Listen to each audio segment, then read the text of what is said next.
Todo inverno, comunidades judaicas ao redor do mundo se reúnem para celebrar a Hanukkah. Com suas 8 velas brilhando contra a escuridão do inverno, é um dos símbolos mais marcantes da cultura judaica.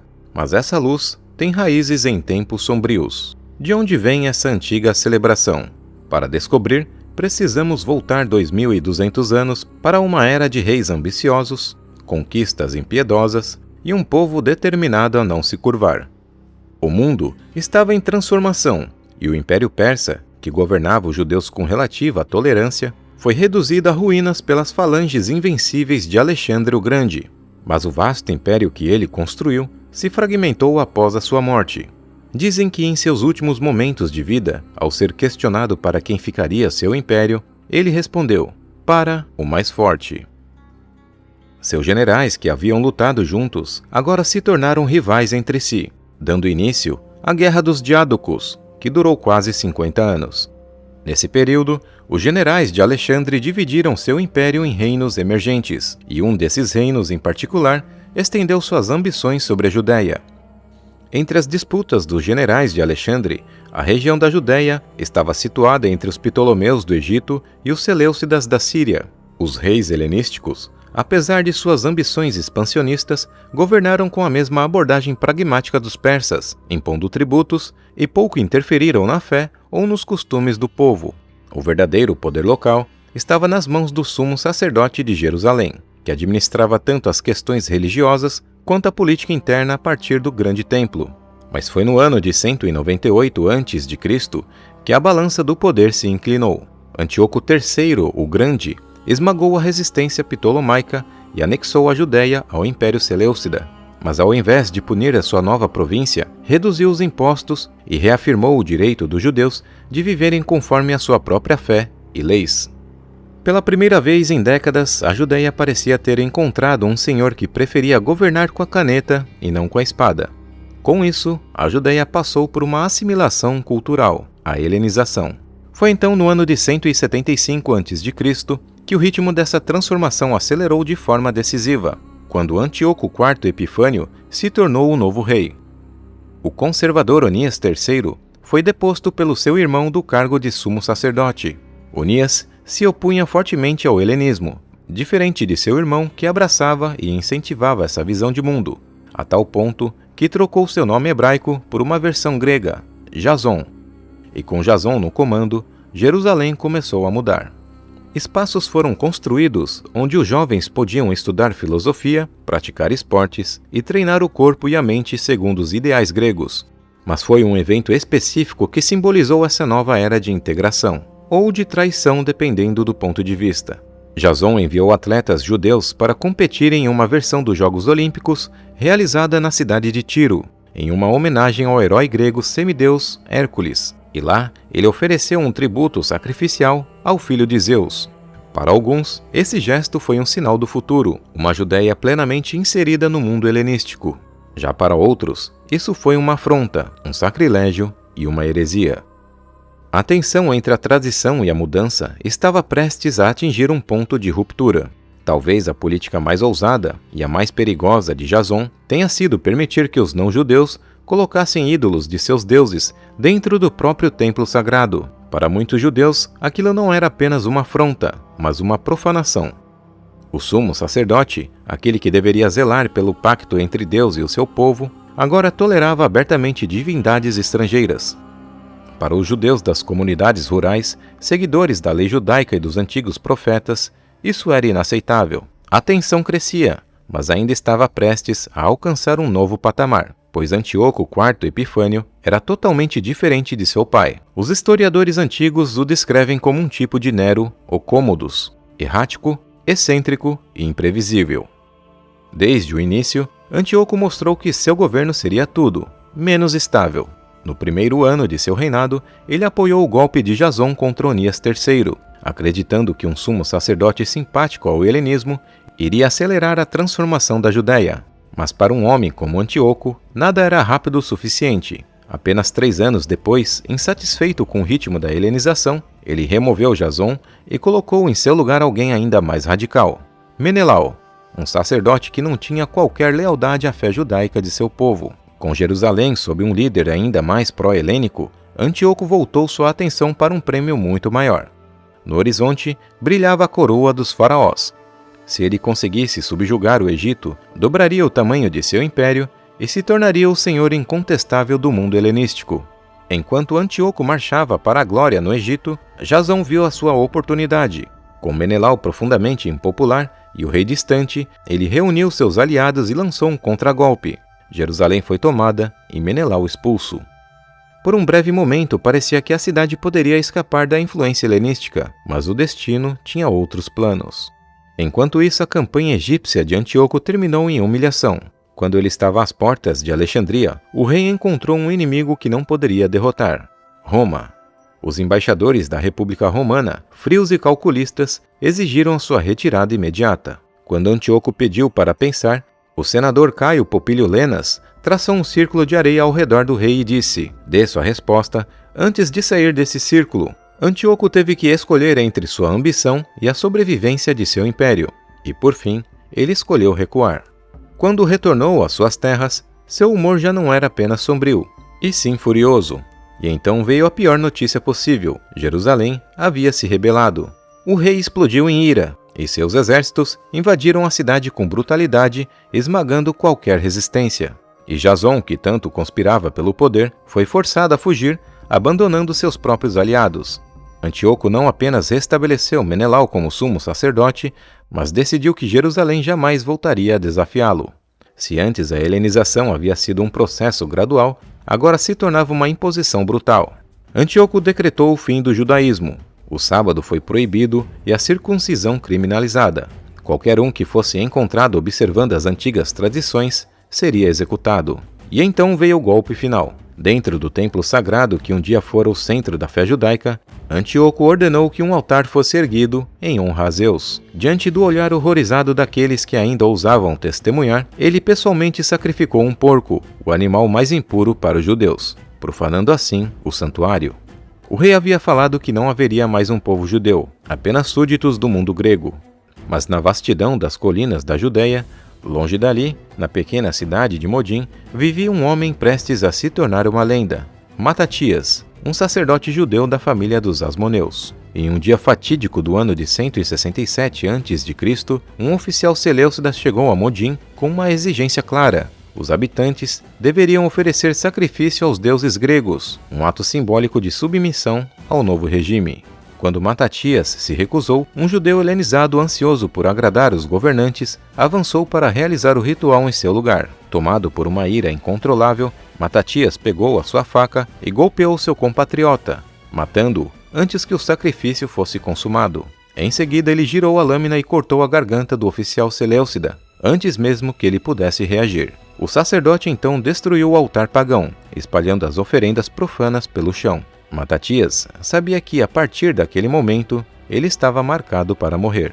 Ele e seus filhos acabaram fugindo para as colinas, seguido por dezenas de judeus que compartilhavam seu fervor, e esses judeus eram conhecidos como Hassidim. E foi ali, entre as sombras das montanhas, que a rebelião tomou forma.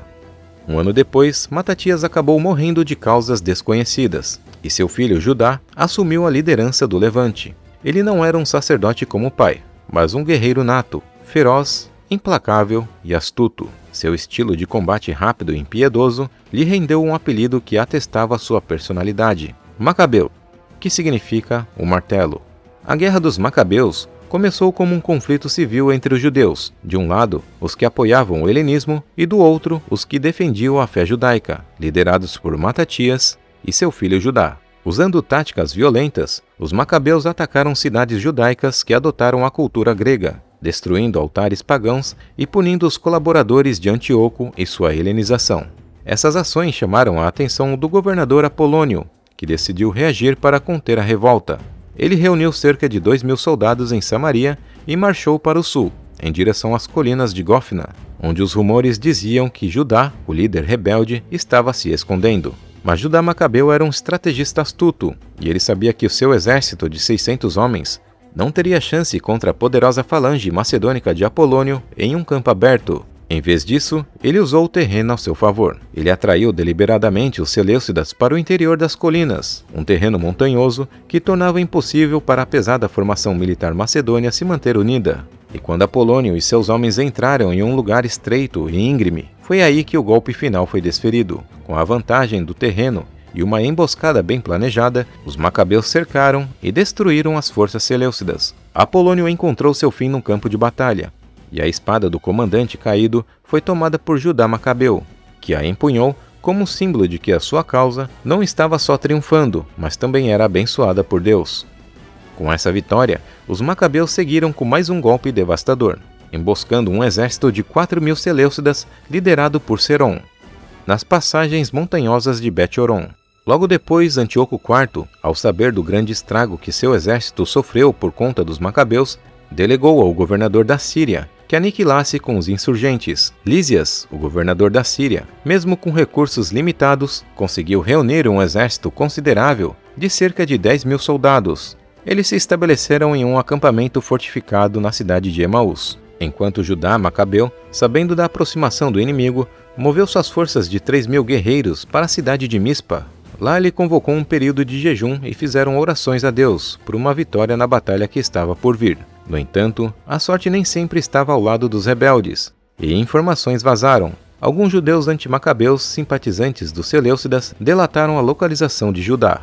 Aproveitando a oportunidade, Górgias marchou com cerca de 5.000 soldados de infantaria para atacar a base de Mispa, com a intenção de pegar os macabeus desprevenidos. Sabendo que o confronto direto com um exército superior seria perigoso, ele abandonou o acampamento em Mispa e utilizou a mobilidade de seu pequeno exército para contornar as forças de Górgios. Em vez de enfrentá-lo diretamente, ele marchou até o acampamento de Emaús, que estava mal protegido, e atacou com toda a sua força. O ataque pegou os Seleucidas completamente desprevenidos. As forças de reserva em Emaús foram esmagadas, e seus suprimentos foram saqueados e destruídos. Quando Górgios retornou após não encontrar os macabeus em Mispa, encontrou seu acampamento em chamas. A moral das suas tropas foi severamente abalada e eles fugiram em desordem. Diante da crescente ameaça dos macabeus, o sumo sacerdote Menelau e o governador Lísias tentaram sem sucesso negociar com Judá. Eles ofereceram revogar algumas das leis mais opressivas de Antíoco, mas os macabeus, irredutíveis, exigiram nada menos que a erradicação completa da helenização na Judéia. A negociação fracassou e o confronto continuou. A grande virada aconteceu com a morte repentina de Antíoco IV Epifânio, enquanto ele estava na campanha contra os partos. Sua morte causou uma mudança significativa no Império Seleucida, com um jovem filho, Antíoco V, assumindo o trono. Isso abriu espaço para intrigas na corte, e Lísias foi forçado a retornar a Antioquia para garantir sua posição como regente. Essa mudança de foco foi crucial para os macabeus. Judá aproveitou a situação e marchou sem muita resistência até Jerusalém.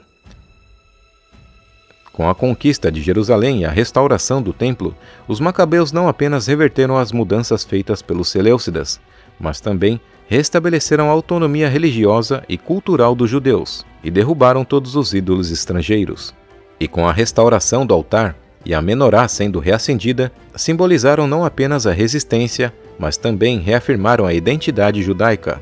Durante a retomada dos trabalhos no Templo Sagrado de Jerusalém, os judeus encontraram apenas uma pequena quantidade de óleo puro para acender a menorá.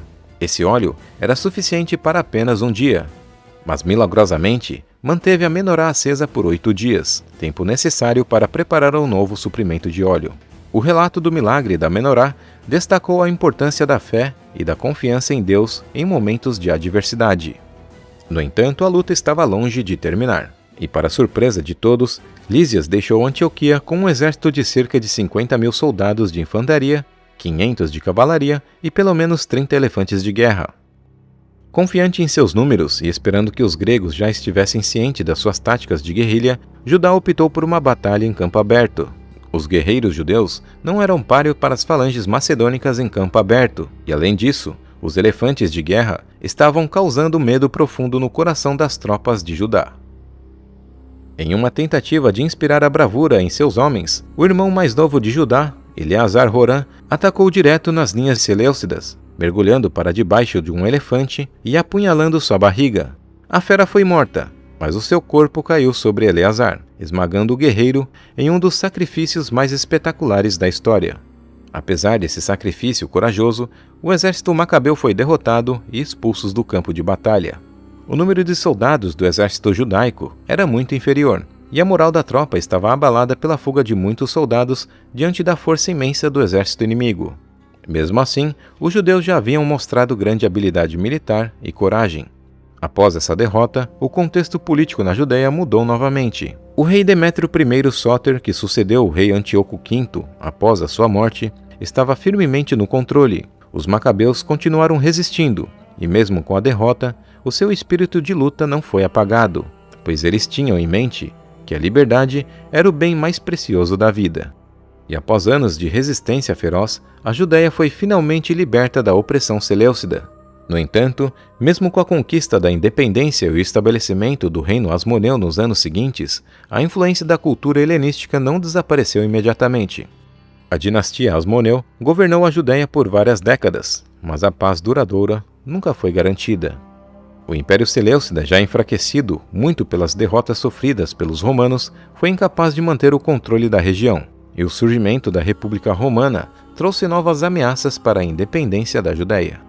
Judá Macabeu e seus seguidores foram símbolo da resistência contra a opressão, defendendo ferozmente a liberdade religiosa e cultural do povo judeu. E o Hanukkah, com suas luzes brilhando na escuridão, simboliza a resistência e a perseverança diante da adversidade, além de manter viva a memória de um povo que se recusou a se submeter à dominação cultural e religiosa.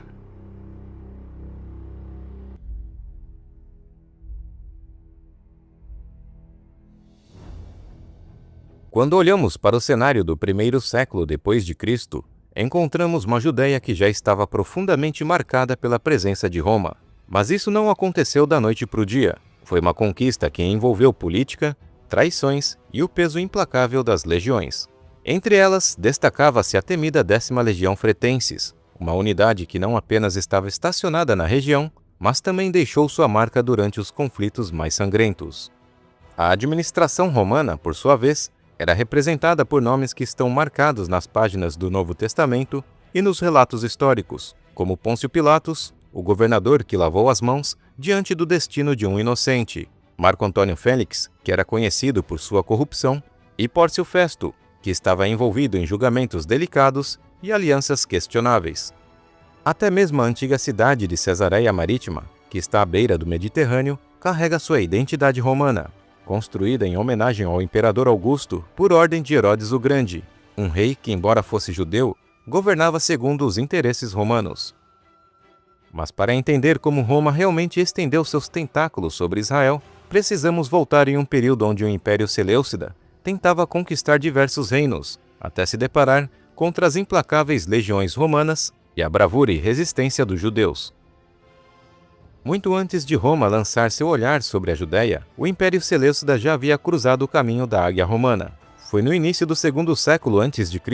que os primeiros atritos começaram a se transformar em faíscas de guerra. O rei Antíoco III, o Grande, enxergava uma oportunidade de ouro, o crescente descontentamento grego com a influência de Roma. E foi com esse cenário em mente que ele marchou com seu exército através do Helesponto, um estreito estratégico que conecta o Mar Egeu ao Mar de Mármara. Antíoco não escondia suas intenções e dizia que levaria a liberdade aos gregos. Mas apesar do discurso ousado, a realidade foi mais amarga. Nenhuma das principais potências regionais o apoiou. Nem mesmo Felipe V da Macedônia, que anos antes havia sido humilhado pelos romanos na Batalha de Cinocéfalos, quando suas temidas falanges foram esmagadas pela brilhante máquina de guerra romana. Com tudo isso, a ousadia de Antíoco III não ficou sem resposta.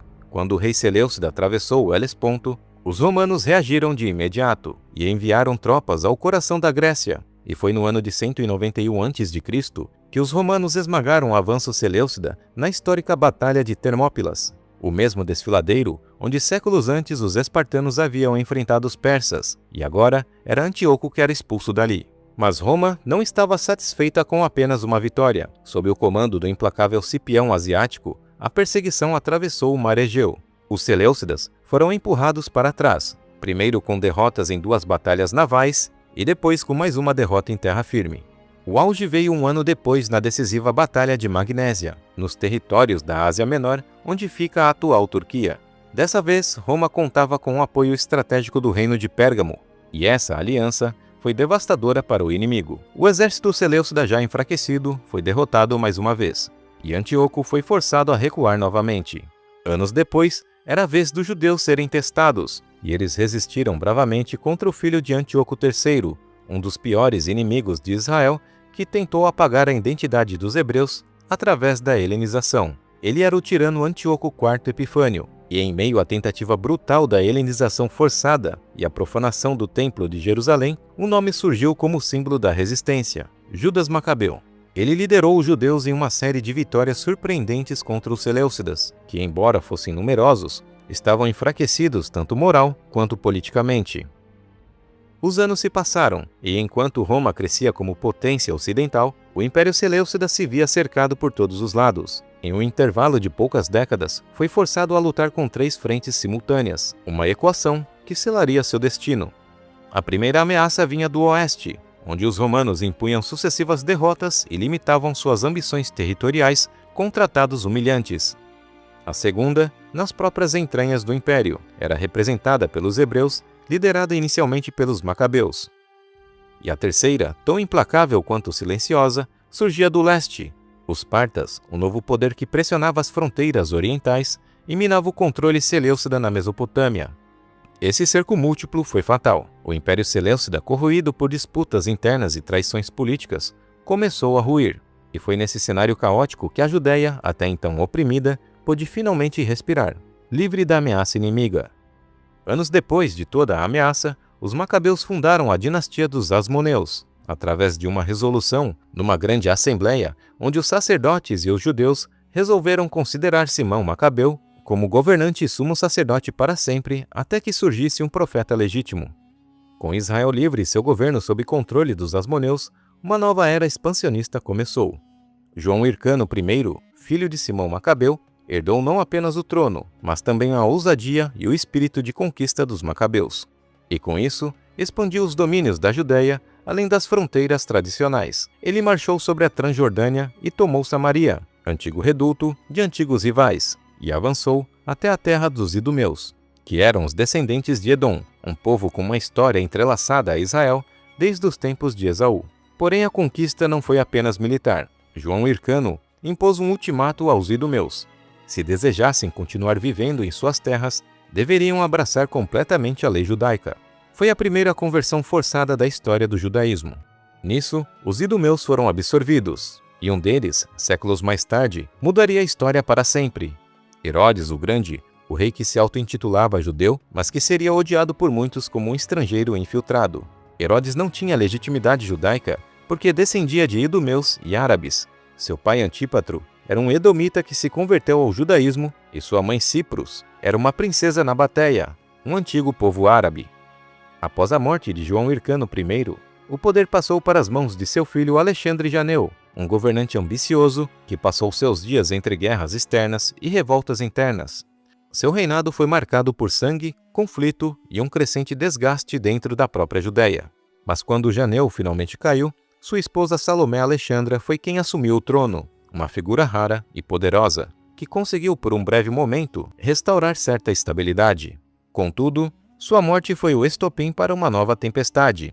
Entre seus 2 filhos, a disputa pelo trono se acendeu com uma ferocidade brutal. Hircano II, o mais velho, assumiu o cargo de sumo sacerdote, como era esperado por ser primogênito. Mas o poder, como sempre, atrai os mais audaciosos. Seu irmão mais novo, Aristóbulo II, não aceitou ficar à sombra, e em menos de 3 meses de reinado, Hircano foi surpreendido pela traição. Aristóbulo reuniu um exército de mercenários aliado entre os fariseus e avançou com força total. Embora Hircano tivesse a legitimidade da sucessão, Aristóbulo tinha o que realmente contava: carisma, prestígio militar e poder. O confronto decisivo veio perto de Jericó, mas o que deveria ser uma batalha se tornou uma humilhação. A maior parte das tropas de Hircano o abandonou no campo de batalha.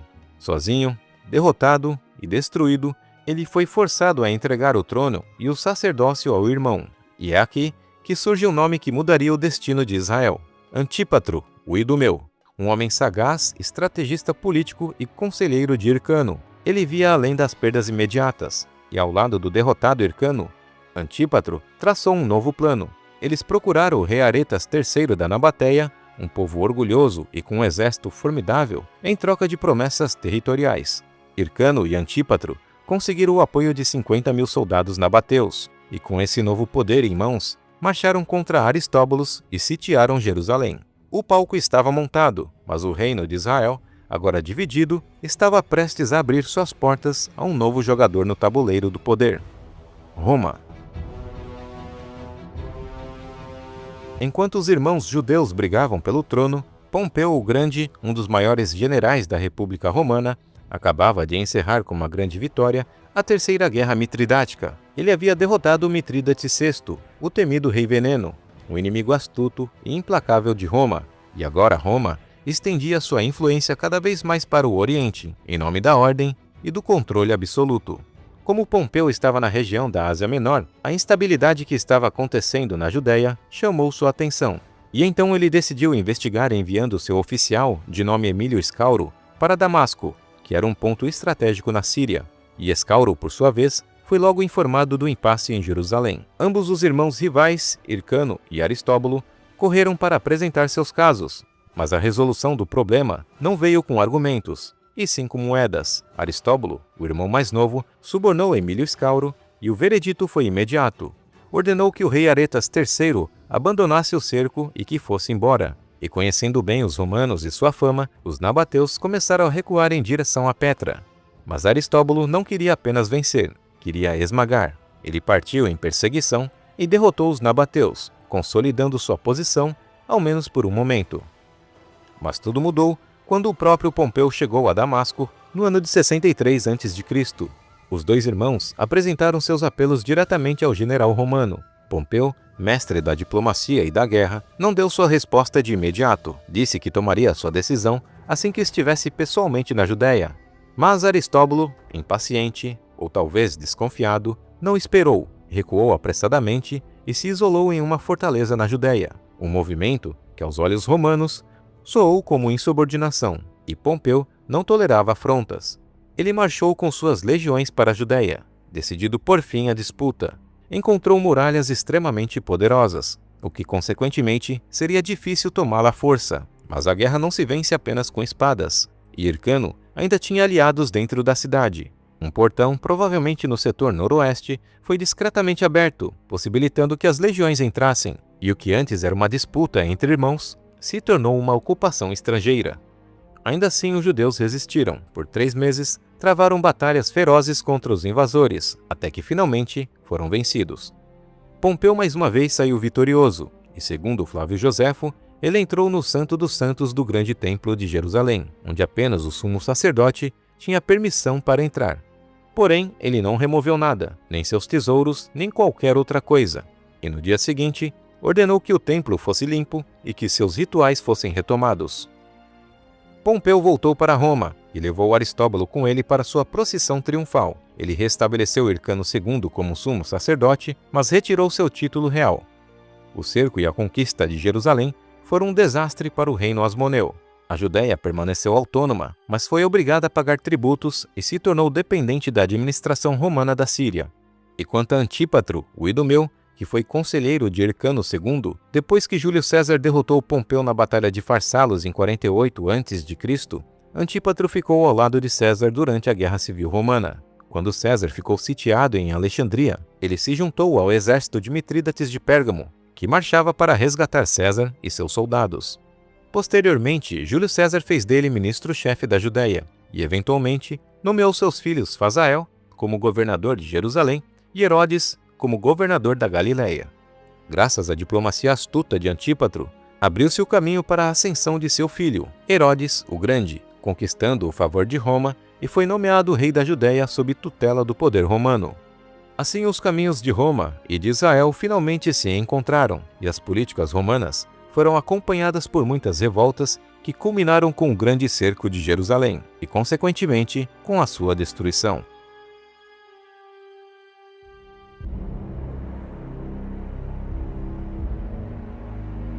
Por séculos, a região da Judéia foi palco dos conflitos mais impressionantes da história, mas nenhum deles se compara com a grande revolta que aconteceu no ano de 70 d.C., quando os hebreus desafiaram a maior autoridade política e militar do mundo, o Império Romano.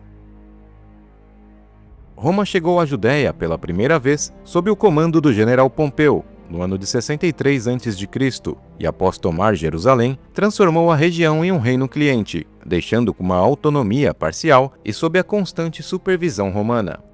O Império instituiu Herodes o Grande como rei, e após a sua morte, a Judéia passou por uma virada definitiva, se tornando uma província do Império Romano. A autoridade da região era sustentada por alianças frágeis com as elites locais e marcada por uma profunda desconfiança da população judaica. As tensões eram constantes e os conflitos inevitáveis. Com o passar dos anos, a frustração crescia e o jugo romano esmagava não apenas a economia, mas também o orgulho dos hebreus. E das sombras surgiam seitas radicais como os temidos zelotes, guerreiros impiedosos e furtivos, dispostos a tudo por sua fé e liberdade. Os zelotes formavam um movimento político nacionalista determinados a libertar a Terra Santa das garras da águia romana pela força das armas.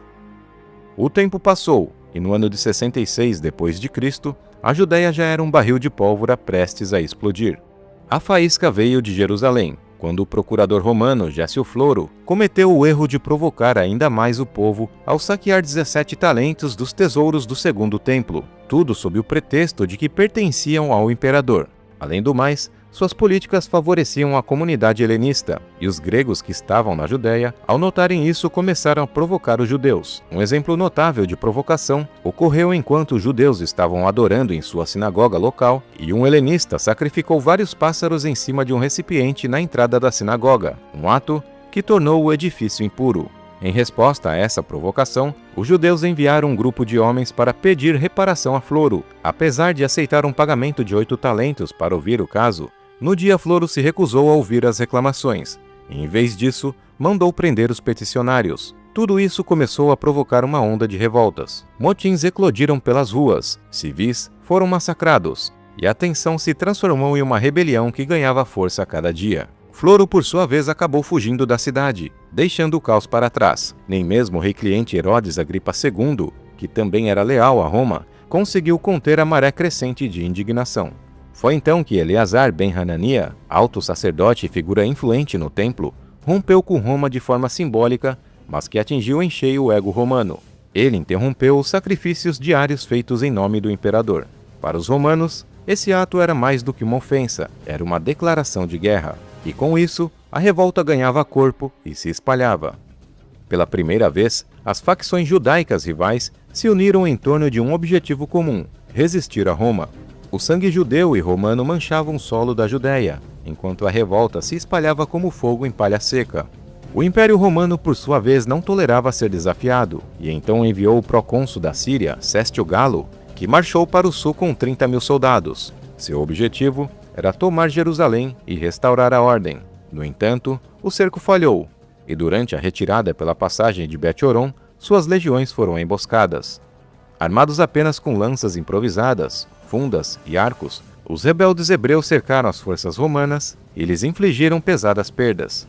A 12ª Legião Fulminata foi praticamente aniquilada, as armas de cerco do exército foram capturadas e o estandarte sagrado da legião, a águia, foi perdido, uma desonra impensável para Roma.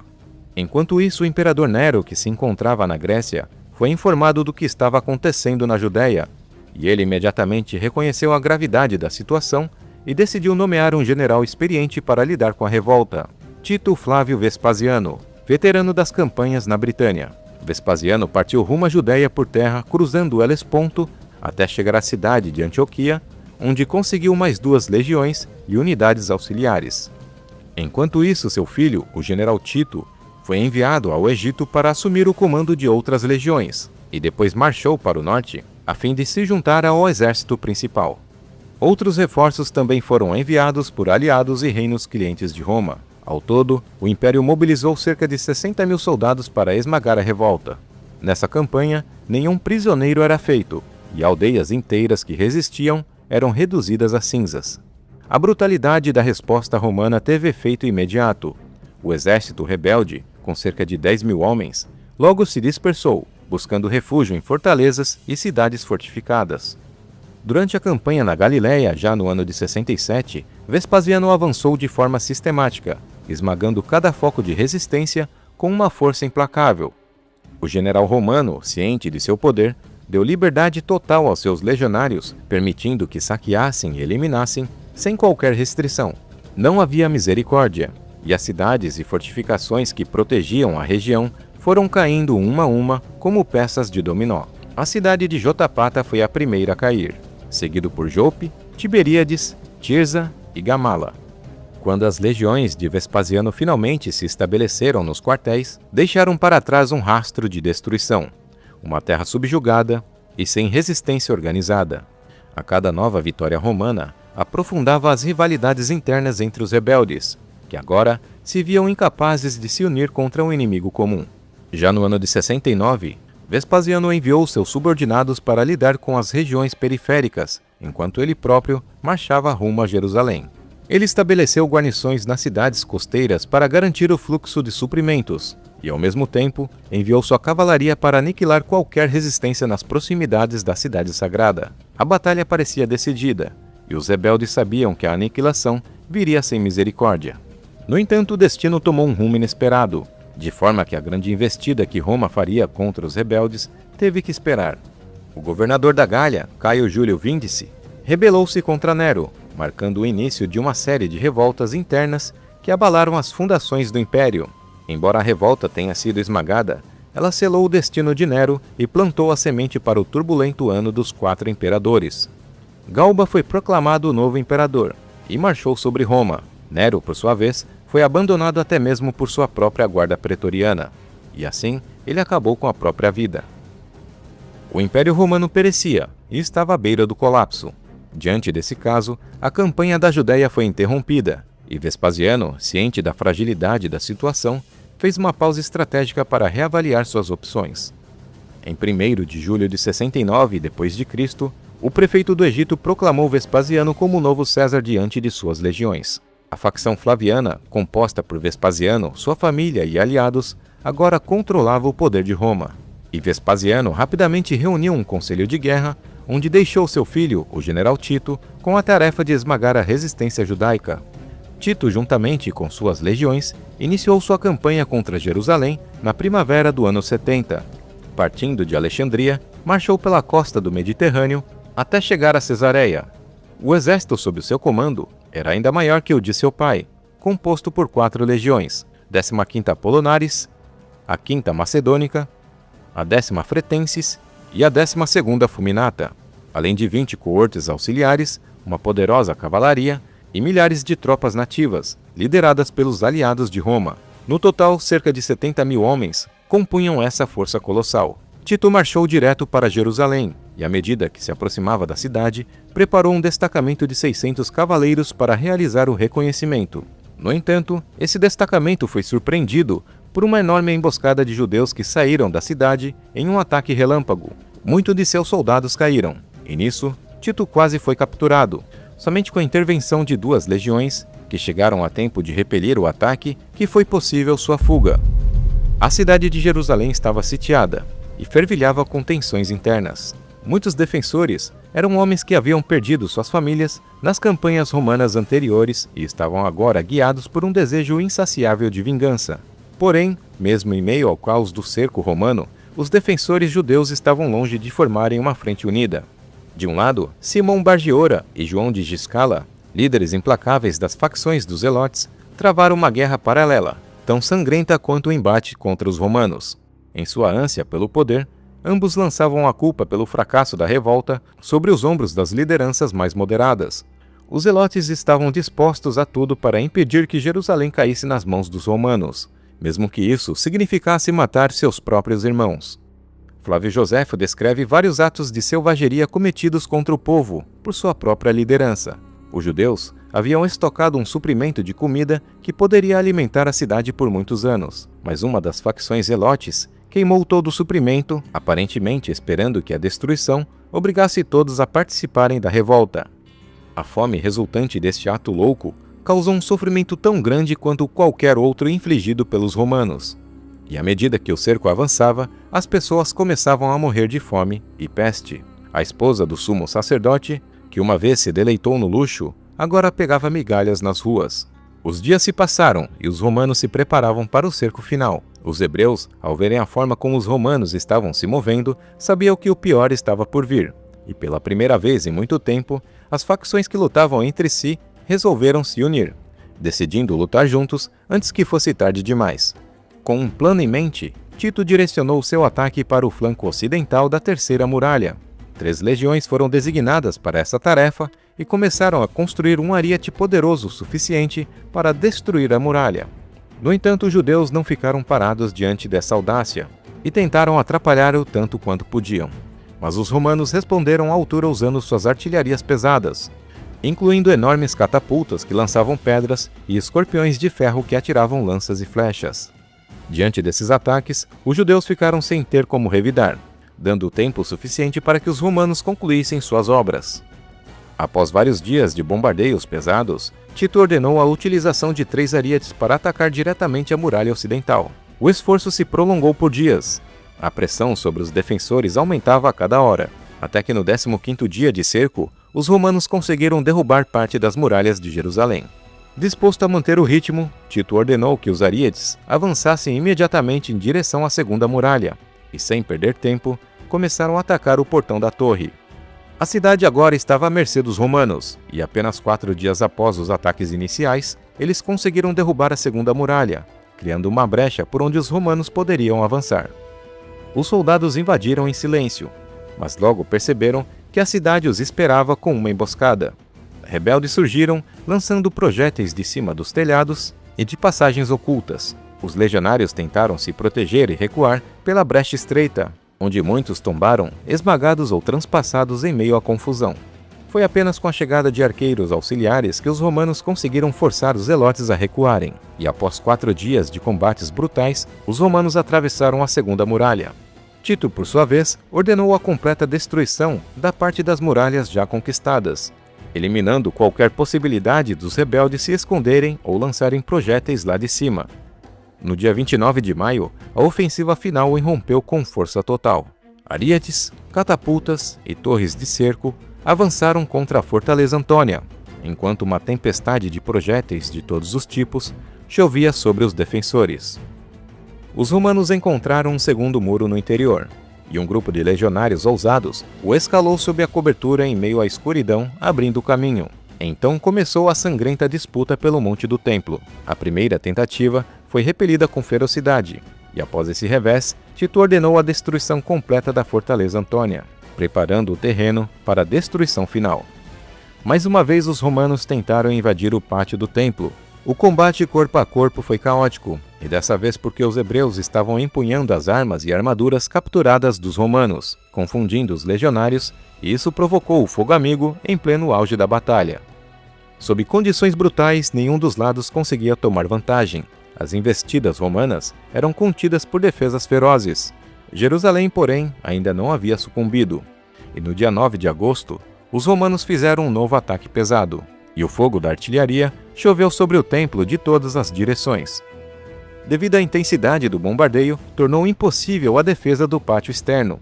Os judeus foram obrigados a recuarem para dentro da estrutura sagrada. E no dia seguinte, em meio ao combate, um incêndio começou em uma das dependências próximas ao pátio, e as chamas consumiram as paredes, telhados e colunas, até alcançarem o coração da fé judaica, o segundo templo. Os hebreus que ali estavam lutando, mergulhados em desespero, tentavam conter as labaredas ao mesmo tempo que resistiam à fúria das legiões. A fumaça e a poeira se misturavam aos gritos e ao sangue. Era o fim. Destruídos, sem comando e divididos entre proteger a sua fé e salvar as suas vidas, os últimos combatentes foram massacrados. O monte do templo caiu, e o que se seguiu foi um terror sem precedentes. Os soldados romanos, num frenesi incontrolável, massacraram combatentes, civis e peregrinos. Roubaram tudo o que puderam carregar e incendiaram o que restou. E ali, sobre as ruínas do local mais sagrado de Jerusalém, proclamaram Tito como vitorioso. Com o templo destruído, as legiões desceram a Cidade Baixa. Nada foi poupado. Casas, bibliotecas, arquivos, prédios públicos, tudo virou cinzas. O massacre continuou por mais 2 dias, culminando com a queda do palácio de Herodes. Estima-se que centenas de milhares morreram durante a queda de Jerusalém, todos engolidos pela violência sem fim. Tito retornou a Roma como herói de guerra. Foi recebido com pompa por seu pai, o imperador Vespasiano, e desfilou em triunfo pelas ruas da capital do império. Em sua homenagem, ergueram o Arco de Tito, que permanece em pé até hoje como um lembrete silencioso da vitória e da destruição. A revolta judaica havia sido essencialmente esmagada em Jerusalém. A cidade estava em ruínas, o templo consumido pelas chamas e a população dizimada ou escravizada. Mas esse não foi o fim da resistência, nem do conflito entre Roma e o povo judeu. Novas guerras viriam, e com bravura, os hebreus mais uma vez dariam suas vidas pela liberdade de sua nação.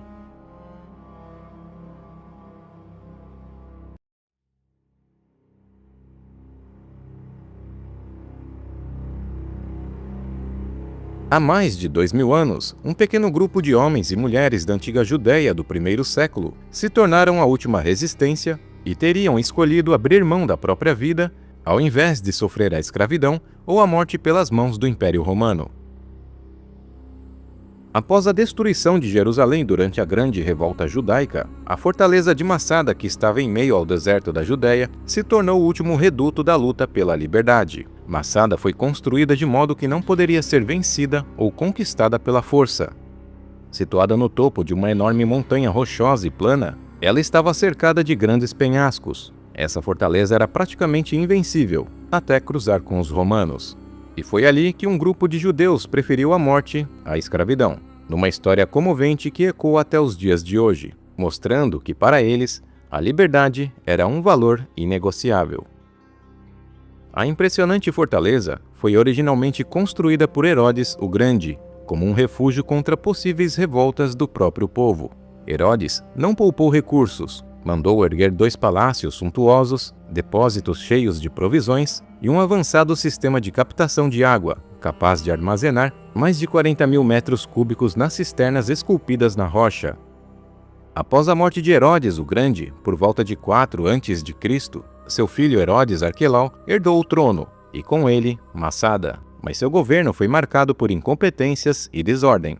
Várias revoltas eclodiram, culminando em uma repressão brutal, onde cerca de 2.000 judeus foram crucificados, especialmente durante os festivais de peregrinação em Jerusalém. Diante do caos, Roma interveio. Arquelau foi deposto e exilado na Gália, e Massada caiu no esquecimento até ser ocupada por uma pequena guarnição romana. Mas no ano de 66 d.C., no início da Grande Revolta Judaica, tudo mudou.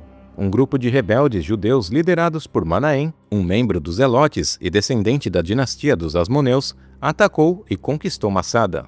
Eles derrotaram a guarnição romana e saquearam o depósito de armas, retornando em seguida a Jerusalém para se unir à resistência contra o Império Romano. E com a fortaleza momentaneamente vazia, Massada se tornou um refúgio. Cerca de 960 judeus, entre homens, mulheres e crianças, fugiram para lá buscando proteção. Segundo o historiador Flávio Joséfo, eles foram liderados por Eleazar ben Yair, sobrinho de Manaém, e isolados no alto da rocha e cercados pelo deserto e pelo medo da dominação romana, esses refugiados decidiram resistir até o fim. Enquanto isso, Jerusalém estava sitiada, e no ano 70, as legiões de Tito romperam os muros da cidade e esmagaram a resistência judaica, além de saquearem todos os tesouros do templo. E com a capital em ruínas e o povo disperso, restava apenas um último reduto, Massada. E naquela fortaleza isolada, os judeus encontraram não apenas abrigo, mas também meios de sobrevivência.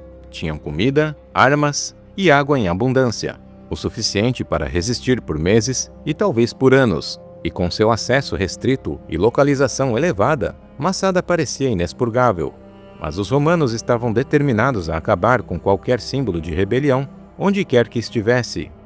A missão foi entregue a Lúcio Flávio Silva, general da veterana e temida 10ª Legião Fretenses, uma unidade de elite fundada por Otaviano para lutar nas guerras civis da República Romana. Silva marchou até Massada no ano de 73 com mais de 8.000 soldados e cerca de 6.000 escravos judeus. E enquanto isso, os zelotes, apesar de estarem em menor número e mal equipados, já haviam surpreendido os romanos no passado e provado que não podiam ser subestimados. Por isso, quando as legiões romanas chegaram diante de Massada no outono de 73, não havia ilusões de que aquele cerco seria fácil. Com esse entendimento, os romanos montaram um acampamento do lado oeste da montanha e iniciaram uma campanha metódica e implacável. Primeiro, garantiram sua própria segurança, estabelecendo posições fortificadas e protegendo o avanço das tropas. Em seguida, passaram a minar lentamente a resistência dos defensores. E o primeiro alvo foi estratégico, o aqueduto que abastecia a fortaleza com água. Os romanos o desviaram, garantindo o recurso para si mesmos e privando os judeus de um suprimento vital. Depois disso, iniciaram a construção de um muro de circunvalação, uma técnica clássica do cerco romano: isolar completamente o inimigo e controlar cada entrada e saída do campo de batalha. Esse cerco colossal possuía 11 quilômetros de extensão, contornando todo o Planalto. Uma impressionante demonstração de disciplina e engenharia militar. Durante 3 meses, os romanos aguardaram a rendição dos rebeldes. Mas dentro de Massada não havia escassez e os rebeldes não tinham a mínima intenção de se render. Eleazar e seus seguidores permaneceram firmes, mas por outro lado, a paciência dos romanos estava se esgotando. Além do mais, o general percebeu que os seus recursos acabariam muito mais rápido que o dos rebeldes, e que uma ação mais contundente era necessária. Os dias se passaram, e foi então que Silva convocou os seus soldados e disse que se os judeus não queriam descer, os romanos subiriam. A subida pelo caminho da serpente era praticamente impossível para o exército. O caminho era tão estreito que 2 soldados não podiam caminhar lado a lado, frustrando qualquer tentativa de ataque, além de se tornarem alvos fáceis. Diante da impossibilidade de atacar diretamente, os romanos, engenhosos como eram, decidiram realizar uma façanha descomunal: construir uma rampa para alcançar o topo do Planalto. Um projeto monumental feito com milhares de toneladas de pedras e terra. Durante semanas e meses, a rampa foi construída sob o sol escaldante do deserto da Judéia. Os judeus, vendo aquilo, mal podiam acreditar nessa façanha. Eles assistiam dia após dia à aproximação inevitável da própria destruição. Para completar o plano, os romanos construíram uma imensa torre de cerco revestida de metal, equipada com um poderoso ariete, capaz de destruir muralhas. E do alto da fortaleza, Eleazar e os defensores assistiam sem saber o que fazer. Um pesadelo que se aproximava lentamente. Durante a construção, os judeus tentaram reagir lançando pedras e projéteis para atrasar os romanos.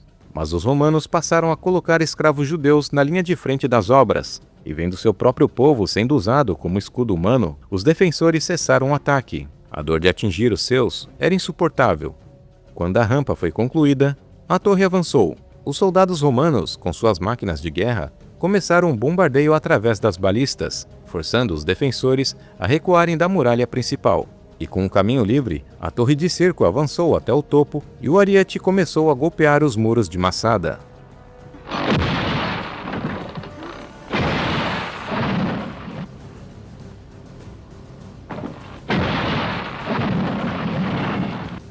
Logo uma brecha foi aberta, mas para a surpresa dos romanos, havia uma segunda parede, construída pelos judeus com madeira e barro, e que ao invés de quebrar, absorvia os impactos do ariete, resistindo muito mais do que os romanos haviam imaginado.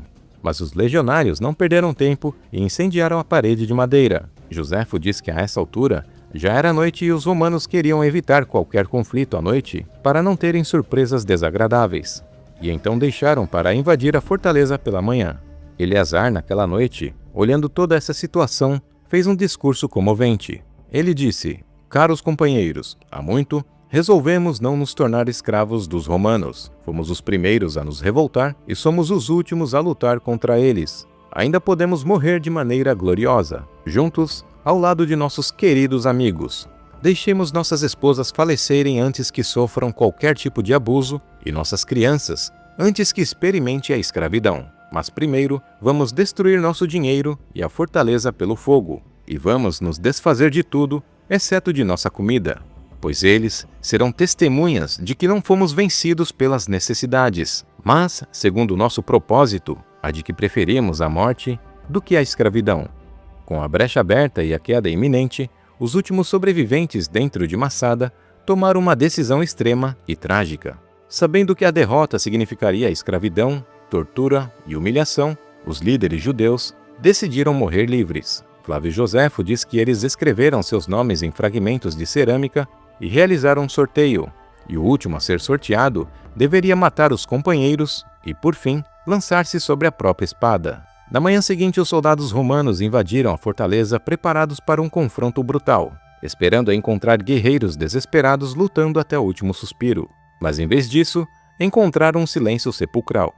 Corpos estavam espalhados pelo chão. Os defensores haviam cumprido sua decisão final. Masada havia caído, mas não se rendido. Joséfo diz que apenas 2 mulheres e 5 crianças sobreviveram porque se esconderam em uma das galerias subterrâneas da fortaleza e testemunharam os últimos acontecimentos. Elas foram encontradas e relataram o que havia acontecido, incluindo o discurso final do líder Eleazar.